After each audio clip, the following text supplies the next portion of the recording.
What's up, everybody? Welcome to Trivial Takes. I'm Mike Cannon, and I will be delivering takes that couldn't possibly affect your day.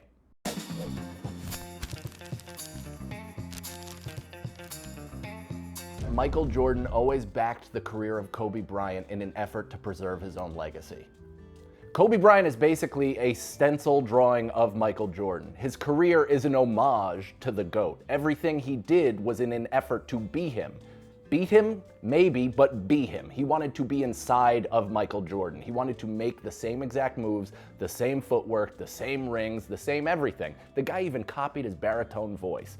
So I think Michael Jordan, knowing that Kobe, everybody saw him as a little brother type, was like, I love this guy, his competitive edge, the way he attacks the game, his cerebral nature, and the fact that he's a complete sociopath that will not take no for an answer. I love this guy.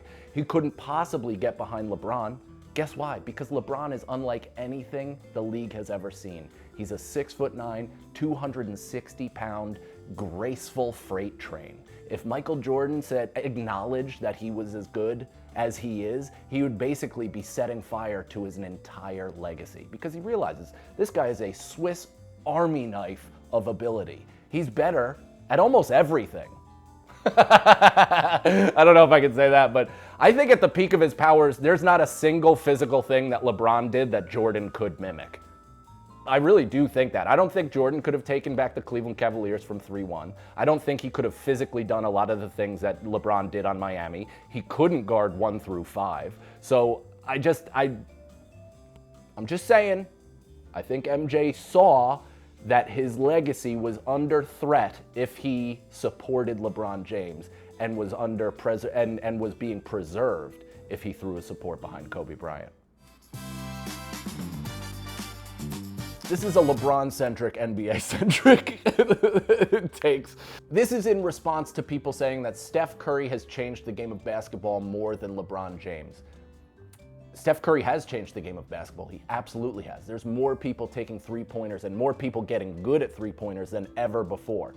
Is it in large part due to Steph Curry being the greatest shooter of all time and changing the way people look at what's capable offensively? Yes, of course, but also analytics got a hold of basketball. If you haven't noticed, basketball has become a lot like baseball, unwatchable, because mathematicians have gotten their fucking nails into the game and they've made it clear to coaches, GMs, owners that 3 points is more than 2 points. Therefore, you should just take 3-pointers instead of 2-pointers, and eventually it comes out in the wash more. So Steph Curry helped them realize that, but really, autistic nerds have changed the game of basketball more than anybody.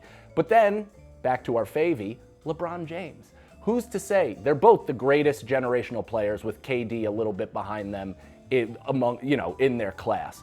So I think they've changed the game probably equally, and both for better or for worse. People watch all these young kids chucking from half court now, and they're like, Steph Curry ruined the game of basketball, changed the game of basketball. I watch my son and these kids, and they're hucking it from their hip. They have no form. They don't even know what they're doing, and it's brutal to watch. Is that good for the game or bad for the game?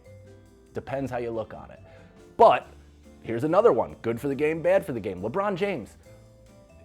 Have you noticed anything about the NBA lately? Are there true centers? Are there true power forwards? Does Antonio Davis play in the NBA anymore, or anybody similar body shape besides maybe LeBron James?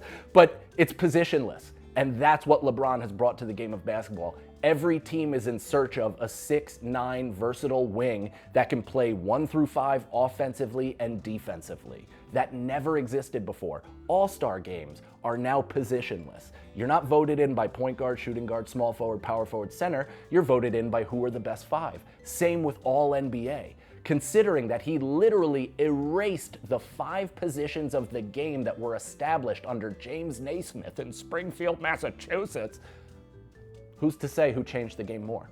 By the way, Steph fucking rules.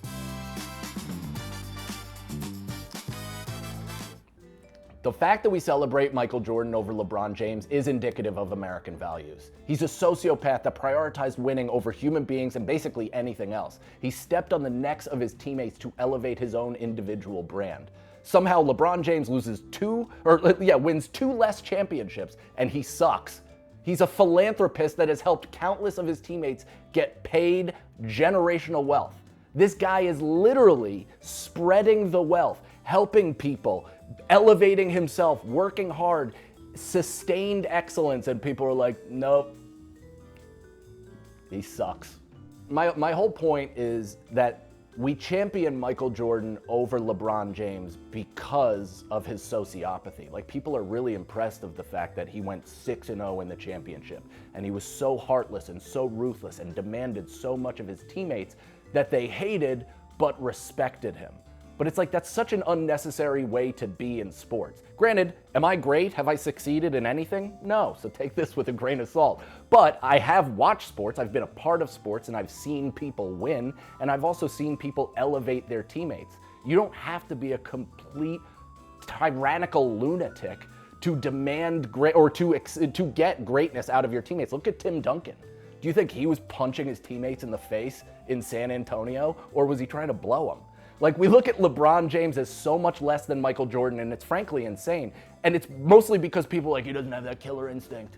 He just doesn't look like he wants to rip the Adam's apple out of the other guy's throat, throw it on the ground, and step on it and have sex with his mother in front of him. It's like somehow that's a negative. The guy has won 2 less championships. He's been to way more. That means sustained excellence in a team sport. He's gotten them to the penultimate moment more than anybody else. He's gotten all of his teammates paid. People that had no business making generational wealth in the NBA have now passed on tens of millions of dollars to their grandkids, and I don't have any money. But I find that to be such a more impressive way to be than the, Kobe Bryant, 5 championships, but he's like, Mamba mentality, man. We love that. Do we?